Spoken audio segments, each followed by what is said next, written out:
Hey, how you doing today? We're going to be working on the F-150 four-wheel drive today. It's got straight six automatic transmission. It's 150, like I said, XL.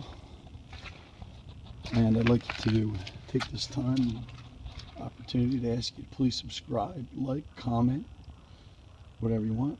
I have a lot of different content on my video, so hit that subscribe button. Alright, first thing you're going to want to do is undo the screw. That's a 7mm. It's falling out of mine. You can see it's not really on there. And there's another one over here on this side. Take that one out, and then this whole piece here will pop out. Then there's four screws, four Phillips head screws under the bottom here. There's 1, 2, and then the third one is back here. It'll come off easier when you have this piece off here. So there's 1, 2, there, and this one here. This one here is what you're going to do is you're going to stick your key in the ignition. You're going to turn it to just before to run, and you're going to stick this up inside there, and you'll be able to feel a little detent, a little like a ball. And what you do is you push on that, and at the same time pull out on the ignition, and that'll let the ignition pull out, ignition lock, and that will give you access to a wire that you're going to have to get to replace when you do your clock spring. Okay, we'll be removing the airbag. I've already unclipped clips from the bottom, as you can see. We have disconnected battery and unclipped these two wires right here. These go connect to the airbag and the electronics, to the clock spring and things like that. Therefore, it's disabled in 2 different ways. Now there's 4, 1, 2, and on the other side here there's 2 more. And there's 10mm nuts in there. You're just going to pull those off. And when you pull those off, the airbag will come out nice and easy, just like this. When you remove the airbag, you will just unclip this clip right here. Airbag's done.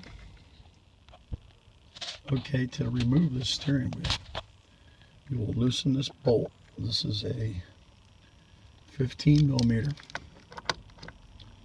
and you will move it out. I have it loose here.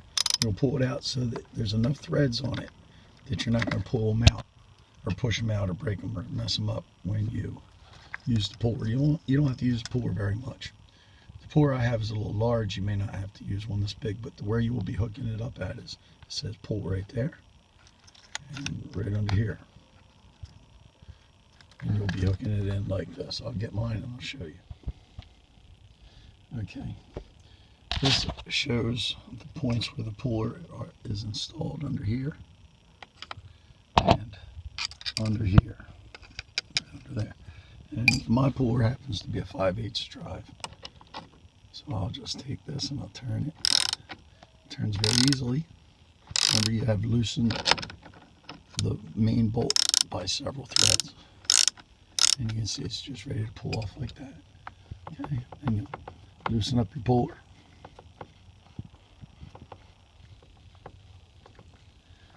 Mine's a little big, I said, so it's a little hard to get out, so I'm just going to pull it out with the whole wheel. And you take the center bolt all the way out. Now remember, you've wanted to already disconnect your wires, which mine are. There's my horn, and my airbag is already disconnected. There's my other horn. And you're going to pull it out, and you're going to want to feed these wires back right straight through that little hole. Okay? I'm just going to pull, oh shit. That's how it comes out. It comes out pretty easy. And that gives you access to your clock spring. Hey, good morning. This is how you reinstall your clock spring. Okay? Here's the one that came out. Broken inside a couple places. This is the one that came out of the box. Looks similar. Let's hope so. Okay, first thing I'm going to do is take it out of the package. All right, when you're going to line this up, okay, you're looking at the back now, and you're looking at here. There's a reference hole here, here, and here. There's a pin here, here, and here. And when you put this in, it will come back around. Try to do anything funny with it real quick. You know what? Looks like I might want to center my wheel a little better. Okay, what you do is you pull this in, push that in real nice and easy. Make sure that this is going down. These wires are going down toward this way.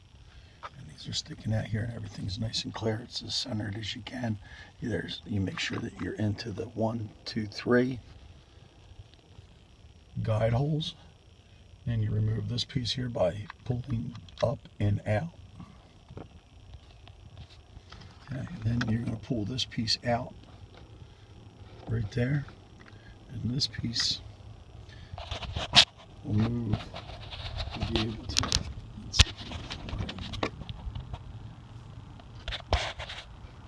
Well, this piece just says remove and discard right there on top.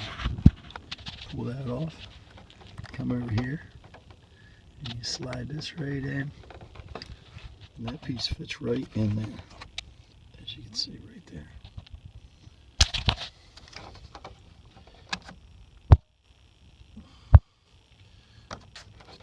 You see that little brown piece fits right in there like that. Make sure that's in there. That's important. Okay, and then under here, if you can find this clip here, this will come out, and you replace it with this clip here. Okay, you run this through like so.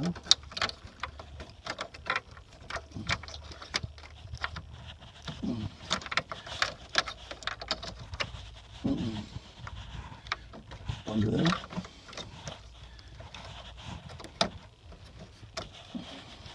And it's got all new clips on, so you're going to have to remove the other old clips from underneath. I don't put these in right yet until after I get the airbag in, just to make sure that I don't have any accidents. Okay.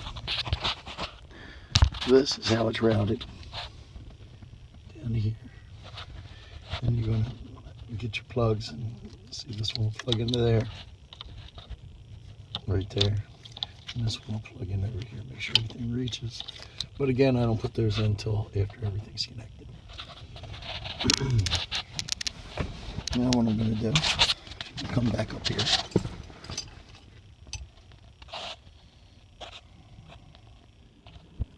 Okay, now to reinstall your steering wheel, you simply feed these through the hole, and you put it right back where it was. There's a little reference mark right there. Okay, and I line that up with the reference mark right here where it says pull. My wheels turned slightly. I could have, I guess, had it a little straighter, but there's give you a better idea. And now you're just going to connect your horn, and then you're going to install this bolt here that you just, and again, that's a 15 millimeter, and you're going to put it in there until it's torqued.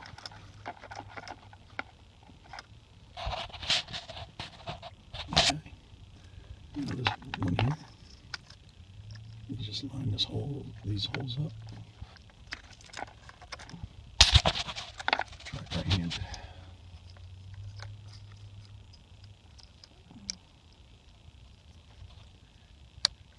Click it in nice. And that one goes. Then you click your wires in. Actually, you're going to want to run it back behind here. Click it together, and then you're going to put that into there. See this little, I'll show you. Okay, and to reinstall your airbag, you'll first connect this wire here, this clip. You'll take these 4 nuts off of the back of here. That's where I keep them, so I don't lose them while I'm working on it.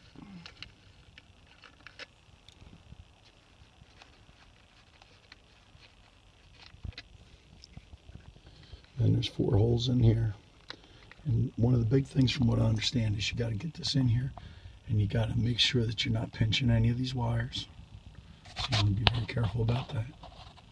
And you want to get this sat in there nicely so it looks like that's when you took it out. Okay, be very careful. And remember, my battery's unhooked and I have the wires, the secondary wires back in there that are not hooked up yet. So I'm going to get this all nice and secure before I hook up those wires. Okay, now as you can see, this is all nice and flush. It went in very nice and easily. There's the 4 bolts in the back here. There's one right there. Or 4 nuts there. And there's 2 on the other side over here.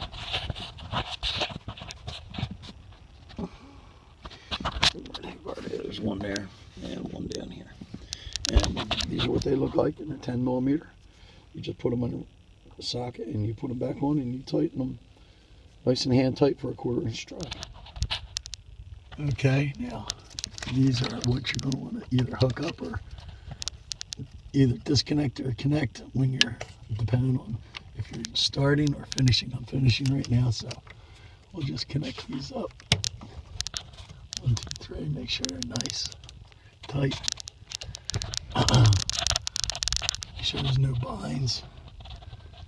And the next thing I'll be doing is I actually hook up the battery and test it, make sure everything works okay, and then I'll be installing the 3 screws in the bottom of this piece here. And I have a check engine light to do, so I'll probably just do that a little later. I got to replace the bulb in the check engine light. But that's where you start and that's where you finish. Well, as you can see, she started right up. The airbag didn't explode into my face. I got horn. That hideous sound that was going off, the airbag sound, stopped. The airbag light stopped blinking, showing the code where I had the short.